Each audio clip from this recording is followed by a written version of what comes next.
मानव के जन्म की कहानी बहुत ही आश्चर्यजनक और रहस्यमय है। इस कहानी का प्रारंभ लगभग 20 लाख वर्ष पहले से होता है। ये काल प्रति नूतन काल के नाम से जाना जाता है। यद्यपि मानव का अतीत इससे भी कहीं अधिक पुराना है। मानव पेड़ों पर निवास करने वाले कपी या नर वानर से आदि मानव में विकसित हुआ। आज से लगभग 2 करोड़ वर्ष पहले जलवायु में हुए परिवर्तन के कारण मानव घने जंगलों से बाहर आकर घास के मैदान में रहने लगे। जलवायु में निरंतर परिवर्तन होने के कारण मानव ने खड़े होकर चलना और हाथों द्वारा कार्य करना प्रारंभ किया और धीरे धीरे मानव के मस्तिष्क के आकार और क्षमता में वृद्धि होने लगी। परिवर्तनों के ऐसे विभिन्न प्रकार के विभिन्नताओं से गुजरता हुआ मानव के समान दिखने वाले प्राणी होमो सेपियंस या आधुनिक मानव के रूप में विकसित हुआ। होमो सेपियंस एक आधुनिक मानव का आज समय से लगभग 40,000 वर्ष पूर्व माना जाता है। जलवायु और मानव विकास प्रति नूतन काल में हुए परिवर्तन के कारण पृथ्वी पर काफी परिवर्तन हुआ। महाद्वीपों और महासागरों का वर्तमान स्वरूप बन चुका था। पहाड़ पर्वत बन गए थे। इस काल में जलवायु बहुत ठंडी थी, इसलिए ये काल हिमकाल कहलाया। इस काल में जीवों की कुछ प्रजातियां बची और कुछ स्वतः विलुप्त हो गईं। जीवित बचने वालों में कुछ प्राइमेट्स थे।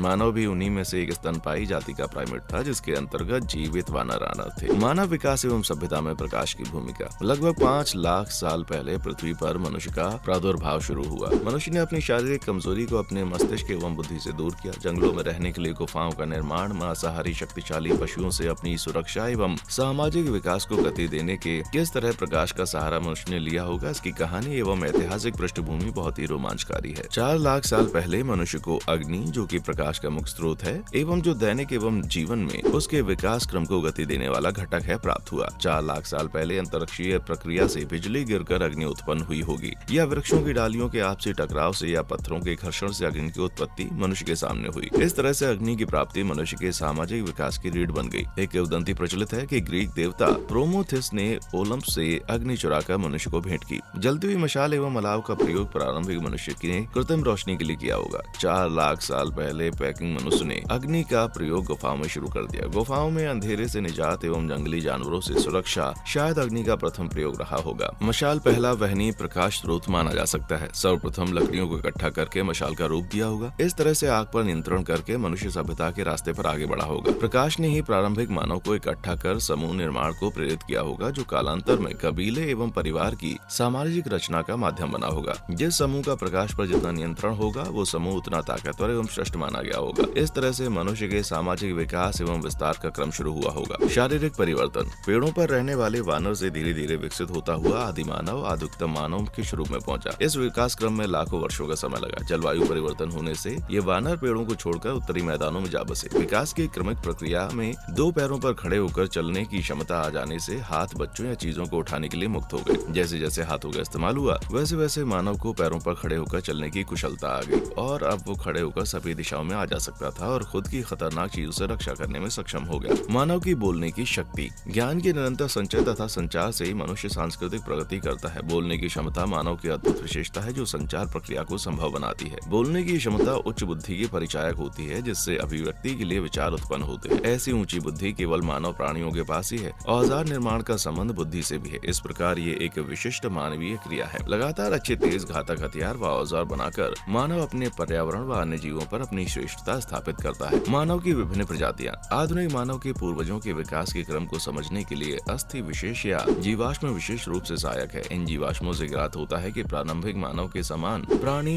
होमिनिड्स थे, जो प्रति नूतन काल में अफ्रीका में निवास करते थे। इनके पूर्वज रामपिथेकस थे, जिनके जीवाश्म शिवालिक की पहाड़ियों से मिले हैं। इसका समय 80 लाख वर्ष से भी पहले माना जाता है और इन्हीं से आधुनिक मानव का विकास हुआ। इरेक्टस। मध्य प्रति नूतन काल के प्रारंभ में विश्व के अनेक भागों में अधिक विकसित मानव जाति का उद्भव हुआ। इसे पिथेकेंथ्रोपस या इरेक्टस कहा जाता है। इसके चलने प्रमाण एशिया और चीन के नियंत्रण से मिले हैं। ये बड़े पशुओं जैसे गैंडा, हिरन, जंगली सुअर का मांस खाकर अपना पेट भरते थे। निएंडरथल। जर्मनी की निएंडरथल घाटी और अनेक स्थानों पर आदि मानव के जीवाश्म प्राप्त हुए। इनका अध्ययन कर विद्वानों ने